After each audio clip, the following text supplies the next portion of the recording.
Hey guys, come and join me in the Old Frog and Toad for another episode of a whiskey and pipe chat. Should be a good one.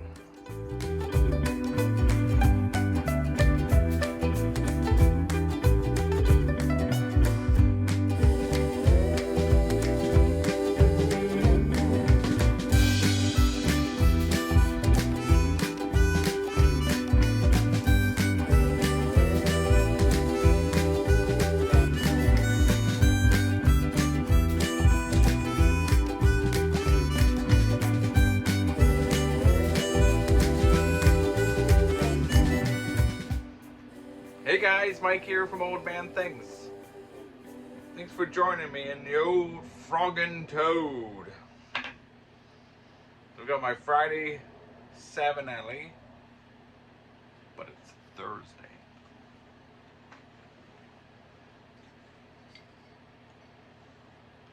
From Jameson Stout Edition. I like this better than the normal Jameson.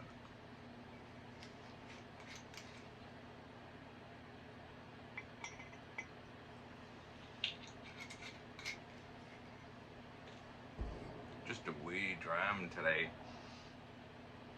Cheers.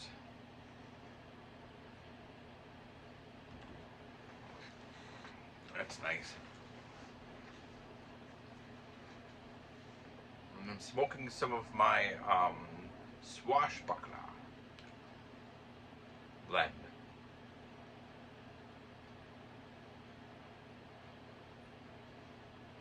So I thought I'd continue my series about funny characters, but this one's a bit different.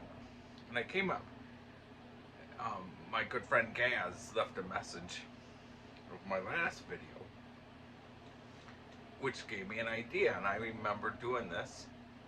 And as I said, with my health problems, that doesn't always work anymore. But when I have a memory, I think, at this point in the game, I gotta jump on it because I'll forget about it again. But anyhow,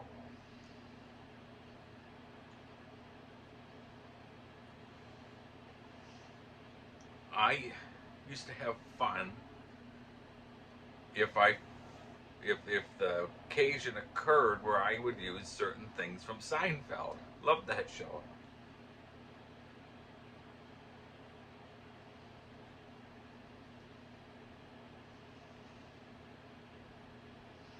Like, I was working with a guy once, and he was all worked up. I'm using my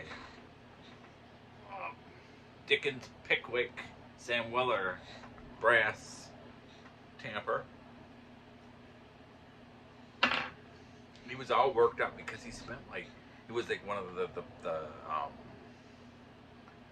Powerball or something was way up there, and he spent like $100, and I think he only got a couple of numbers right.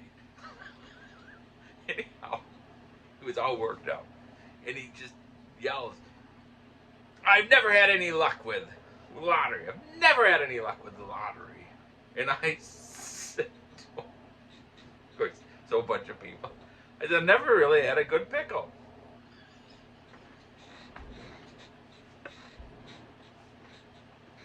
Of course, people looked at me cross-eyed. But I think it was a matter of just being bored and trying to come up with your own entertainment while you worked.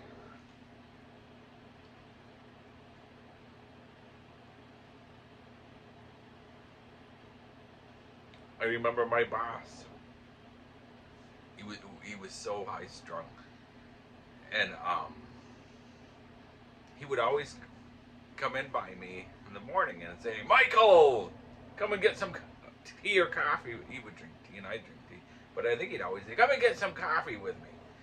So I'd get up and walk into the break room with him,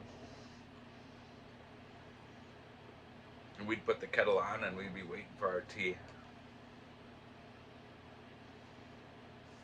And there was always like a post, like they would put a new posting of like job listings, and the majority of them were out in the warehouse, and they're like part-time jobs. So the first time I did this, my boss was like reading them, and he's like, "Hey, there's the one in the warehouse part time and all this stuff," and I don't know why, but I said to him, "You should apply." He says, "Why would I apply for that? Why would I do that? I'm not applying for that." And I said, "You should." And he went, "I'm not applying for that." I did the old Kramer, and I went, "Oh, you're applying." And he goes, "No!" And he marches. So a few days later, I'm back in there with him, and there's a new listing. And he's like reading all jolly, and I said, "You should," because most of them were in the warehouse. I said, "You should apply for that job." Why would I apply for that job? I'm not going to apply for that job. I said, "You should apply for it." "No, I'm not going to apply for it." And I went, "Oh, you're applying." Same reaction. "No!" And march off. And I would do this all the time. And it was always the same reaction. And I'd come home just crying, telling my wife. And she'd get so mad at me. "Why do you do this?" she would say. But it was so much fun, and I think it's just...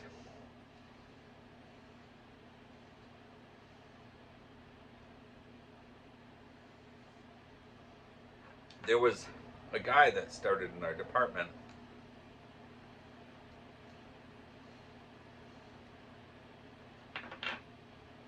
and he had just moved in the area, and he knew that we had a swimming pool.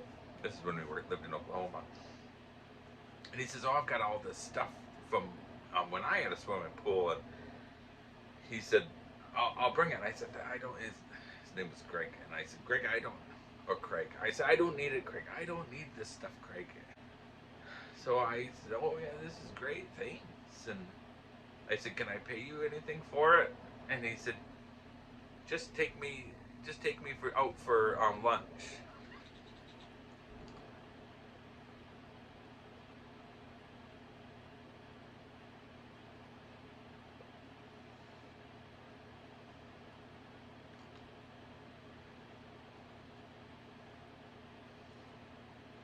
So, well, I always took my lunch hours to get one of the kids from school.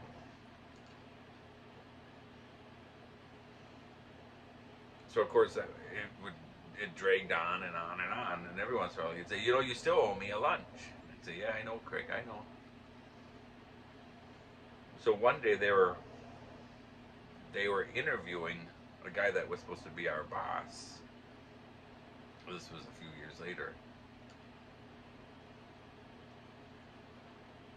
So we all went out to eat with this guy. It was the second interview, I think it was. He ended up being a boss.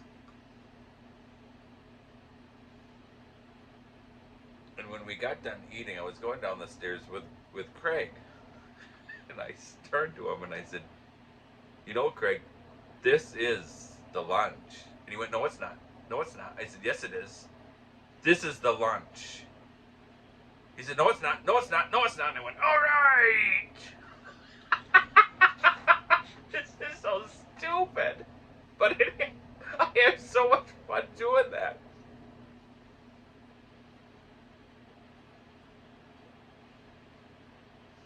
Another time, like a group of us went out for lunch, and we all had a ride together with like the different things. And I was riding in the back seat with this guy named Kevin, and he was always very uptight.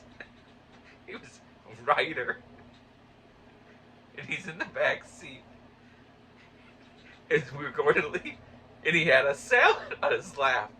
And they said, "Is that for your wife?" And he says, "Yes." And I said, "Did you get the big salad?"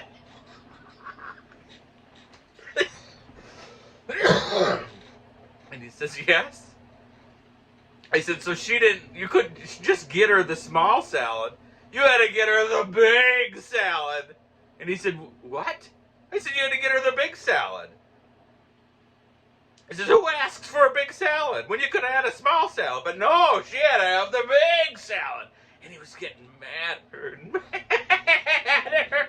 Finally, he turned to me and he goes, is that from Seinfeld? And I went, yeah. And he went, good one. And it was the only time. And I mean,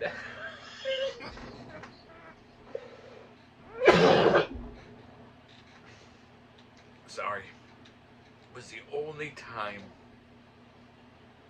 that somebody figured out what I was doing. But I've had so much fun. That cop that kicked my MS in. Holy cow. I'll see you later.